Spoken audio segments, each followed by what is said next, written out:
Slowing down feels wrong because it messes with the way you've learned to stay steady. It's not morally wrong, not irresponsible, it just doesn't feel safe. So when the pace drops, something in you stays alert. Attention tightens instead of relaxing. So even when life is objectively stable, your body acts like there's something you're about to miss. That reaction wasn't a choice.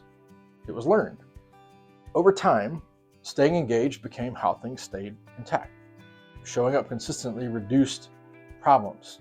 Keeping momentum prevented drift. And after enough years of that working, steadiness stopped being a strategy and started becoming protection. And your nervous system took notes. When pressure showed up and you leaned in, things held together. That matters. It trained you, not in a dramatic way, just through repetition. Engagement solved your problems. Responsiveness kept people supported. Your reliability produced results.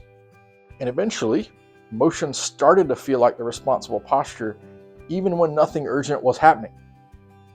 So that's why slowing down doesn't feel neutral. It makes you feel exposed. The moment your pace drops, your awareness shifts. Control feels thinner.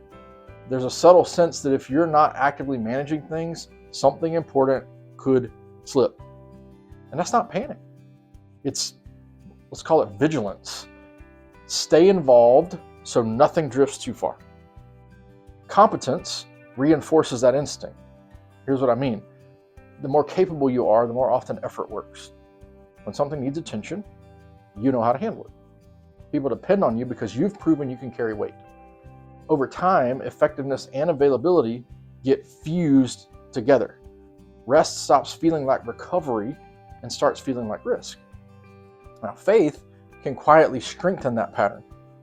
Responsibility gets framed as stewardship, and stewardship matters. Faithfulness looks like consistency. Obedience looks like follow-through. And those are good things. They shape character. They also keep your system active. Slowing down can feel less like wisdom and more like stepping away from something that's been entrusted to you. This is why stability doesn't automatically bring relief. Even when the finances are fine, your relationships are solid, the future isn't threatening, the pressure stays. Your nervous system was shaped in seasons where attentiveness matters. It doesn't just automatically recalibrate when things calm down. What once protected you continues to run in the background. Under the resistance to slowing down is a fear that rarely gets named because it sounds unreasonable. It isn't fear of collapse, it's fear of drift. Small things getting missed, subtle misalignment, this gradual erosion that doesn't announce itself until it's already cost you something. The concern isn't disaster, it's losing ground quietly. And that fear usually stays unspoken because life is good. Gratitude feels appropriate. Complaining feels very, very off. So your pace stays high. Movement feels very responsible to you. Pausing feels unnecessary. And your system doesn't separate rest from risk. It treats them both as connected.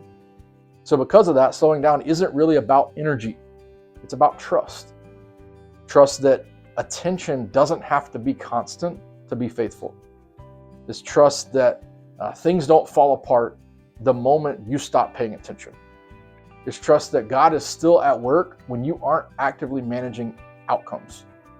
So, for someone who's carried responsibility for a long time, that trust is physical before it's spiritual. Discernment needs space. And I don't mean withdrawal, I just mean margin. When pace never changes, everything feels urgent equally. Your signals start to blend together. Your system stays reactive. Slowing down creates this contrast. It tells you the difference between what actually needs attention and what's just noise. And the discomfort that shows up in that space isn't failure. It's just information. This is where slowing down gets misunderstood. It's not disengaging from life. It's not checking out. It's a shift in how attention is held. So instead of reacting to momentum, you start to notice what's been driving that momentum. Responsibility stays in place, but it's no longer powered only by tension. Faith shifts from proving to listening. The unease that shows up when things slow points to what's been carrying the load. Effort has been doing work that trust was meant to do.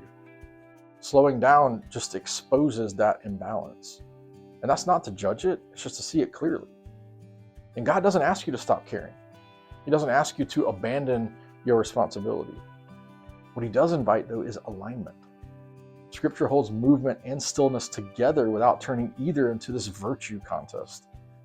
Work and rest are meant to cooperate. When one dominates, the other starts to feel threatening. Slowing down brings that proportion back into view. Now, none of this requires dramatic change. Responsibility doesn't need to disappear. Ambition doesn't need to get erased.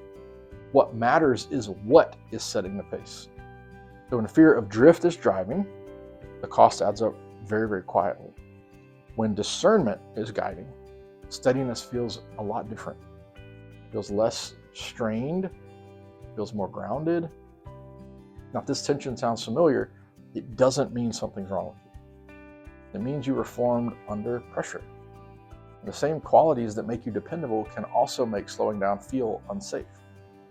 Learning a different posture takes time. It's not something that you force. It is something that you practice. I write a weekly letter for people who are doing well on the outside but feel tired in a deeper way.